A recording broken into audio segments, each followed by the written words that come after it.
네, 박대기에 눈 KBS 박대기 기자 나와 있습니다. 안녕하십니까? 네, 안녕하십니까? 예. 한국인이 만든 루나. 네. 예. 코인 이름입니다. 코인 이름 루나. 예, 이른바 가상화폐라는 예. 한 종류인데요. 엄청 폭락했네요. 99.9% 이상 폭락했어요. 예, 그러니까 이제 10만 원짜리였는데 이 1루나가 10만 원에 거래가 됐었는데 예. 현재 지금 거래되는 가격은 1원 미만이거든요. 1원 미만. 예, 그래서 10억 원어치를 가지고 있었다면은 지금 만 원이 돼 있습니다. 10억 원 투자자가 만 원이 돼 있는 거예요. 예.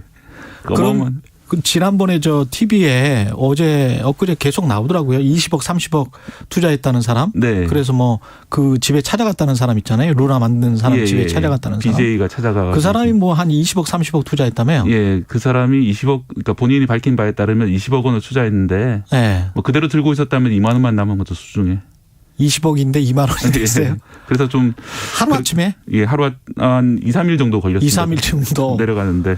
이게 지금 50조 원 정도입니까? 예, 시가총액이 한때 50조 원까지 갔었는데, 예. 그래서 이제 이 비트코인도 상장이 돼 있습니다. 여러 가지가. 예를 들어서 그러니까 가상화폐 중에도 비트코인도 예. 있고 이더리움도 있고 그렇죠. 뭐 이렇게 여러 가지가 있는데 이른바 K코인, 그러니까 한국인이 만든 코인 중에서는 가장 시가총액이 높았습니다. 아, 그랬군요. 예, 전체 그리고 코인들 중에서도 한 7위 정도까지 한때 올라갔기 때문에 50조 원이면은 시가총액이 어마어마하네요. 예, 현대차 시가총액보다 많았습니다. 그렇죠. 예, 그런 상황이었는데 뭐 이렇게 되면서 또 이제 이 코인 같은 경우에는 그 개발한 사람이 30살 한국인인데요. 뭐 스탠퍼드 대학을 졸업한 뭐 천재다 이래가지고 예. 많이 홍보가 됐었는데 한순간에 이렇게 되면서 지금 전 세계적으로 화제가 되고 있는 그런 코인입니다. 구조를 좀 자세히 좀 박대기 기자가 또 이거 전문입니다. 아니, 전문은 아닌데. 피해를 본 사람이 얼마나 됩니까? 지금 어제 당국에서 밝힌 바로는 28만 명 정도 되는 것 같다. 국내에서만. 국내에서만. 네, 28만 명 정도 되는 것 같다라고 했고요. 이게 뭐 전 세계적으로 다 걸쳐 있습니다. 싱가포르에서도 1,000명 이상 된다 이런 얘기가 나오고 기사가 나오고 있고요. 또 미국에서도 수없이 많은 투자자가 있었던 것 같다 이런 기사들이 나오고 있습니다. 이게 지금 투자자들이 어떻게 돈을 돌려받을 수 있는 방법은 없나요? 일단 이제 민사소송을 검토해 볼 수는 있는데 예, 고의 과실 같은 걸 과연 입증할 수 있을 것인가. 이게 좀 쉬운 일은 아닌 것 같고요. 왜냐하면 워낙 새로운 영역이다 보니까. 그렇죠.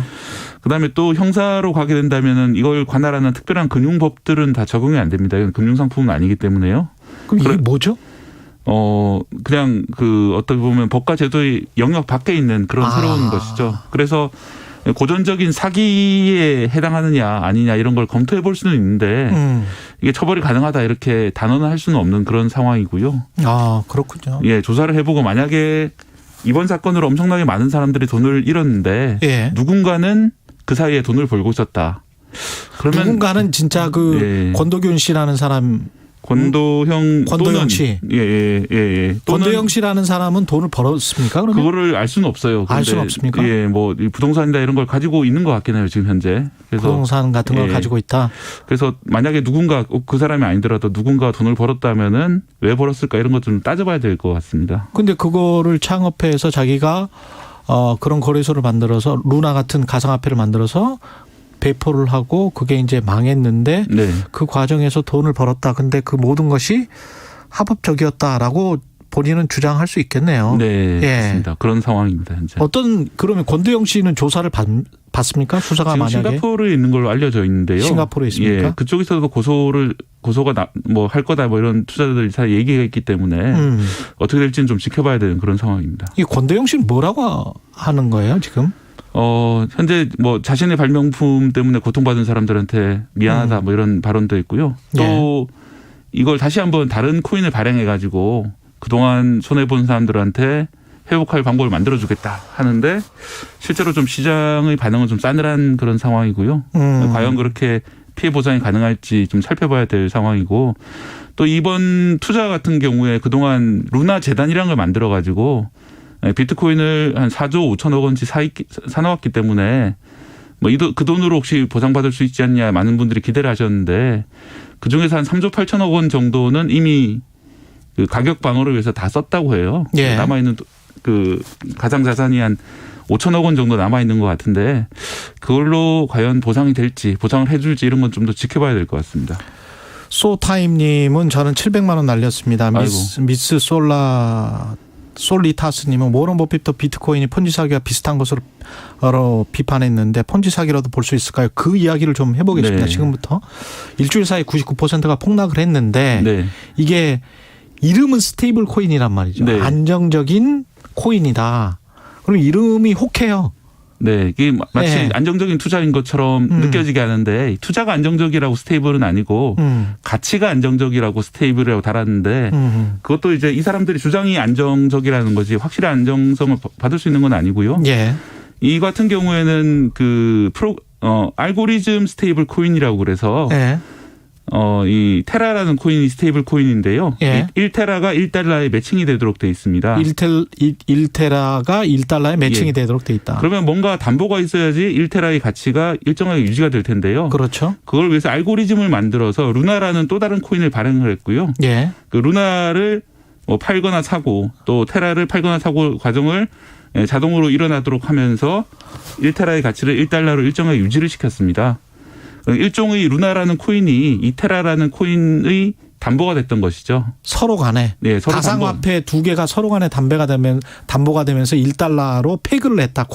고정환율처럼 했다. 예, 했다는 건데 이제 이 방식 알고리즘 스테이블 코인이라고 부르는데요. 예. 이게 거의 1년 정도는 잘 유지가 됐습니다만 외부적인 요인에 의해서 공격에 의해서 테라 코인 가치가 떨어지게 되면서 막대한 양의 루나가 발행이 됐고 또 루나 사용자들이 그럼 빨리 이거를 뱅크론처럼 빨리 시장에 내다 팔리기 시작하니까 루나 가치가 폭락을 하고 그러다 보니까 이 담보를 받던 테라 가치도 같이 폭락하고 그래서 이제 데스 스피럴이라는 말이 나온 거거든요. 예. 죽음의 골짜기 이런 말이 나오는 것처럼 죽음의 소용돌이라는 말이 나오는 것처럼 서로 어떤 피드백을 통해서 이 시스템이 한꺼번에 무너지게 된 것이죠. 지금 외부적인 공격이라는 이야기를 네. 하셨는데 주식시장 같으면 공매도가 네. 외부적인 공격이잖아요. 예. 가령 이제 이 가치가 계속 떨어질 것이다. 네. 가격이 떨어질 것이다. 그러면서 계속 파는 세력이 있었다는 겁니까? 그렇게 있었다는 이야기들이 있는데 이 공매도를 할 수가 있어요? 코인을? 그럴 수는 없죠. 예, 그 정확한 공매도 개념하고 약간 좀 다른 것 같은데요. 예. 그 내부에서 이제 가치를 떨어뜨리기 위한 매매들이 있었다는 그런 이야기가 있기 때문에 이 부분도 좀 조사를 해봐야 되는 그런 상황입니다. 그런데 가치를 떨어뜨리기 위한 어떤 세력이 있었다. 그래서 안정되지 않고 바로 떨어진 것이다. 네, 설령 그게 있었다 하더라도 이 시스템 자체가 상당히 불안했다는 거죠. 결국은. 말이 안 돼요. 예. 왜냐하면 지금 가령 홍콩 달러가 미국 달러에 페그제로 해서 고정환율제 됐는데 네. 사실 IMF 금융위기 나고 나서부터 굉장히 좀 힘들어져서 바꿔버렸잖아요. 네. 그러니까 그래서 변동 환율제를 하는 거거든요. 네. 이게 마치 이제 아무 쓰임새가 없는 가상화폐를 예. 지금 현재로서는 아무 쓰임새가 없는 가상화폐를 1달러랑 고정 환율로 한 거하고 똑같은 것 같은데 이거는 거의 사기성 이걸 네. 믿었어요 사람들이? 상당히 아까 말씀드렸다시피 상대 7위까지 올라갈 정도로 예. 상당히 많이 거래가 됐고요. 또 이제 그러면 이제 1달러를 왜 1테라로 바꿔주냐. 예. 사람들이 그냥 달러를 가지고 있는데 지금 굳이 테라를 바꿀 이유가 그렇죠. 없잖아요. 그러기 위해서는 올라가니까? 그건 아니고 이제 예. 테라를 바꾸게 되면은 이자를 1년에 20%를 줍니다. 이자를 20%를 예. 주겠다. 그래서 이제 그런 전체 구조를 보면은 이 20%의 돈을 과연 어디서 나오는 거냐. 신규로 다시 이 코인에 유입되는 자금들로 인해서 나오는 것이다. 이렇게 볼 수가 있는데. 신규로 유입되는 자금을 통해서 나온다. 그러면 예. 이게 다단계잖아요. 예, 그러니까 물론 이제 이게 영원히 20%를 주는 건 아니기 때문에 초창기에 이제 유치 목적으로 이렇게 한 것인지 과연 이 구조가 과연 어느 정도 지속할 수 있는 건지 의문이 많이 드는 그런 상황입니다. 이야. 이게 금융당국에서는 어떤 조치를 취하나요? 기사가 많이 나오고 있는데 예. 긴급 점검을 하고 있다. 긴급 점검을 하고 있다. 이 긴급 점검이라는 말이 상당히 공허합니다. 그거는 그렇죠. 긴급하게 자료를 좀 달라고 요청을 하는 거거든요. 그 거래소에다가. 긴급 검토를 하고 있다는 말처럼 공허하네요. 예. 네. 그래서 이제 이게 법으로 어떤 관리 감독권이 없기 때문에 결국 그렇습니다. 그러면은 주최 측에서는 뭔가 어떤 입장이죠? 이거를 어떻게 사태를 해결할 수 있는 방법은 아까 있습니까? 말씀드린 것처럼 남아있는 자산을 가지고 피해를 보상하고 또 새로운 코인을 발행하겠다고 하는데 잃어버린 신뢰를 회복할 수 있을지는 좀 의문이 드는 상황입니다. 이렇게 되면 다른 가상화폐들도 안전한가 이렇게 의심이 들 수밖에 없는데 어떻습니까? 다른 화폐들 같은 경우에는 알고리즘 스테이블 코인을 쓰는 경우는 많지 않기 때문에 이런 좀 방식은 구조는 아니다. 좀 다르긴 한데요. 공통되는 것은 이 화폐라는 말을 쓰고 있지만 정부가 아무것도 보증하지 않는다. 이런 점은 잘 유념하시고 투자하셔야겠습니다. 박대기의 눈이었습니다. 예, KBS 1라디오 최경영의 최강시사 1부는 여기까지입니다.